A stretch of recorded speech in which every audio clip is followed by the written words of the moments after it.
Le terroir, c'est comme un écosystème en 3 dimensions sur un sol, une terre. Ça englobe, je dirais, comme un paysage autour et en dessous d'une terre, d'un sol. C'est le savoir-faire des hommes, historique dans un lieu déterminé, mais aussi l'influence bien de la roche et du sous-sol, mais aussi de l'exposition, du vent typique de ce coin.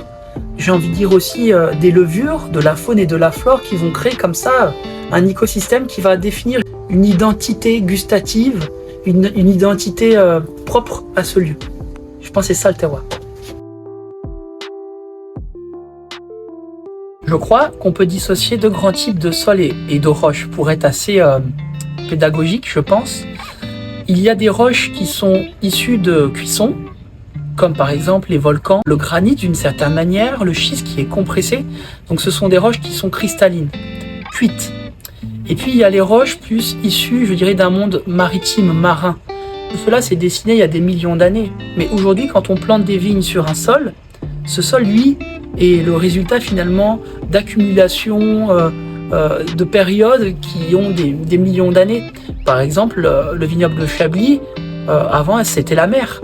Et aujourd'hui, ce qui compose le vignoble de Chablis, ce sont des fossiles marins. Et ce qui donne justement cette texture calcaire très friable et aussi ces coquillages qui composent finalement la structure de la marne. La minéralité dans les vins se ressent à la texture et à la saveur. Quand on parle de minéralité, c'est que finalement la roche ou le sol traduit une texture ou une saveur qui lui est propre dans le raisin, dans le vin. Quand on savoure une eau minérale, par exemple, je vais vous citer des marques comme Épar, Contrex ou Volvic, elles sont fortement salines ou amères. Et c'est ça la minéralité des vins, ce sont ces saveurs très intenses, typiques d'une roche, mais aussi typiques d'une terre qui va donner une texture. Je m'explique, par exemple, le granit a tendance à donner des textures très cristallines, très pures sur les vins blancs. Alors que par exemple les marnes qui sont finalement des compressions de calcaire, donnent des textures beaucoup plus grasses et onctueuses. Les plus beaux terroirs, c'est avant tout des paysages incroyables. Si vous voyagez dans le Douro au Portugal, le Piémont en Italie, de la même manière sur les coteaux de l'Ermitage en France, il y a quelque chose de spectaculaire.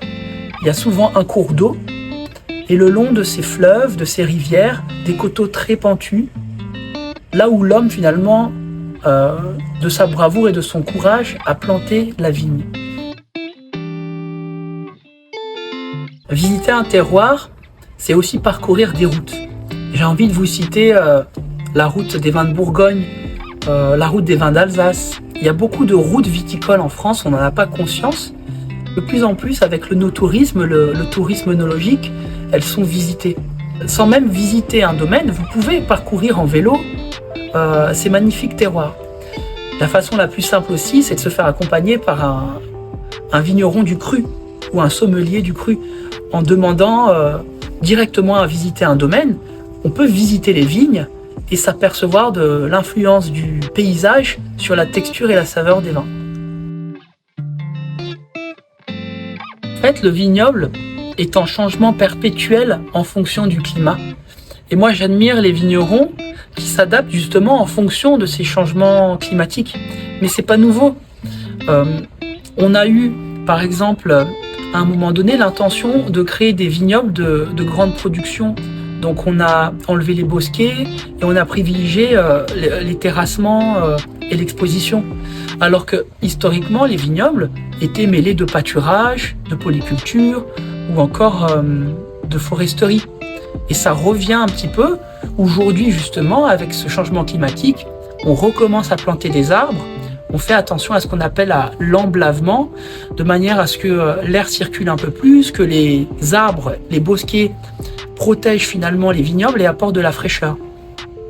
Donc oui, le vignoble a toujours évolué en fonction des différents épisodes, le phylloxéra, le changement climatique, la production industrielle. Et c'est ça la beauté de ce métier de vigneron, c'est qu'il change et que sa nature change en fonction de l'histoire.